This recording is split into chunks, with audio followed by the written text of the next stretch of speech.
नमस्ते, मैं doctor Kundan Kumar Singh, neuro psychiatrist from Mindwala hospital Patna. और आज हम बात कर रहे हैं एंजाइटी डिसऑर्डर के बारे में। एंजाइटी डिसऑर्डर के बारे में बात करने से पहले हम आइए जानते हैं एंजाइटी क्या है। एंजाइटी एक नॉर्मल इमोशनल प्रोसेस है जिसमें हमें सेंस ऑफ टेंशन की फीलिंग होती है, उसके साथ साथ वरीड एंड फियर होता है। यह एक नॉर्मल प्रोसेस है जो ये तब होता है जब हमारे साथ कुछ अनहोनी घटना घटता है। जैसे कुछ भी अनहोनी होना, जैसे हम कहीं बैठे हुए हैं, अचानक से कोई बहुत तेज़ ज़ोर का आवाज़ हुआ तो हम सब घबरा जाते हैं। यह एक नॉर्मल प्रोसेस है और यूजुअली कुछ समय, घंटे या 1 या 2 दिन में ये ख़त्म हो जाता है। दूसरा होता है एंजाइटी डिसऑर्डर।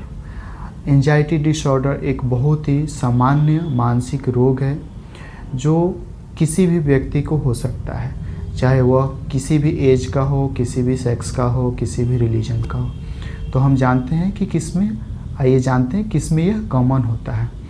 सबसे कॉमनली पाया जाता है 10 ईयर से लेके 19 ईयर तक के युवा लोगों में।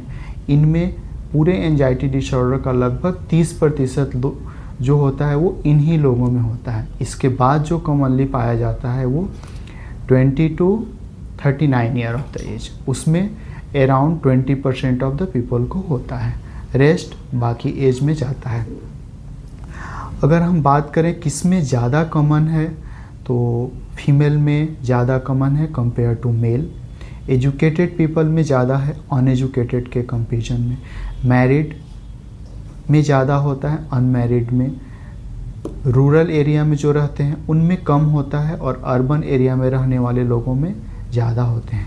जो लोग जॉब करते हैं उनमें ज़्यादा कॉमन है जो अनएम्प्लॉयड हैं। इसके बाद हम आइए जानते हैं कि एंजाइटी डिसऑर्डर क्या है, कब हम एंजाइटी डिसऑर्डर कहते हैं। पहले हम इसके कुछ मुख्य लक्षण के बारे में बात करते हैं। इसमें मुख्य लक्षण है, सबसे पहले फीलिंग ऑफ टेंशन, हमेशा मन बेचैन रहना, रेस्टलेसनेस, इसके अलावा फियर होना।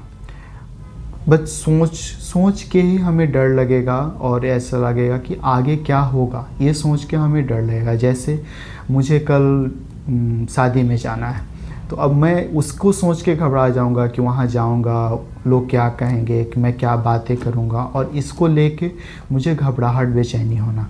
इसके साथ साथ थर्ड जो मोस्ट इम्पॉर्टेंट है, वरी, बहुत ज़्यादा उस बारे में, उस जो काम करने जा रहे हैं उसके बारे में विचार आना, जिस पे कि कंट्रोल रहता भी है, कभी कभी नहीं भी हो पाता है। यह 3 सबसे महत्वपूर्ण लक्षण है, feeling of tension, worried and fear. इसके अलावा जो हमारे ब्रेन में जो दिक्कत होता है, पुअर कंसंट्रेशन हो सकता है, नींद की दिक्कत हो सकती है, कभी चक्कर आ सकता है, कन्फ्यूजन हो सकता है, चिड़चिड़ापन महसूस हो सकता है, कमजोरी रहेगा, हम थोड़ा सा काम करेंगे तो थका हुआ शरीर लगेगा इत्यादि। नींद की बात करें तो नींद आने में दिक्कत हो सकता है। अगर नींद आ जाए तो अचानक से रात में नींद खुल जाएगा और उस समय बेचैनी हो सकता है। इसके अलावे अगर नींद दोबारा आने में दिक्कत हो सकती है, और चूँकि दिन में व्यक्ति नहीं सो पाता है अच्छे से रात में, तो उनको दिन में नींद जैसा हमेशा लगा रहेगा। इसके अलावे हाथ पैरों का नस खींचना, हाथ पैरों में कंपन होना, पसीना आना, मांसपेशियों में खिंचाव होना, अकड़न होना शरीर में इत्यादि हो सकता है।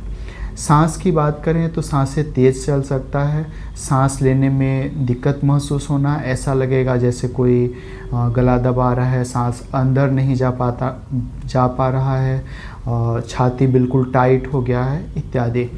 इसके अलावा धड़कन का तेज हो जाना, कभी कभी पल्स नहीं मिल पाता है, बीपी बढ़ जाएगा इत्यादि। इनके अलावे भी अनेकों तरह की दिक्कतें होती हैं, वह पर्सन टू पर्सन वैरी करता है। जैसे पेट में दिक्कत हो जाना, कभी बार बार वॉशरूम जाना पड़ सकता है, बार बार टॉयलेट जाना पड़ सकता है इत्यादि। यह एक बहुत ही कॉमन मानसिक बीमारी है जो हमारे रोज़मर्रा के लाइफ को बहुत डिफ़िकल्ट कर देता है। अगर हम एंजाइटी डिसऑर्डर से सफ़र कर रहे हैं तो हमारा वर्क परफॉर्मेंस जो है वह ख़राब हो जाएगा, हमारा जो डेली रूटीन लाइफ है वह ख़राब हो जाएगा, हम काफ़ी चिड़चिड़े हो जाएंगे, छोटी छोटी बातों पे गुस्सा कर सकते हैं। आपको जान के हैरानी होगी कि एंजाइटी डिसऑर्डर जो है यह among the most common cause है हमारे वर्क लाइफ डिसेबिलिटी कॉज करने में। मीन्स आदमी सब कुछ अच्छा है बट फिर भी नहीं कर।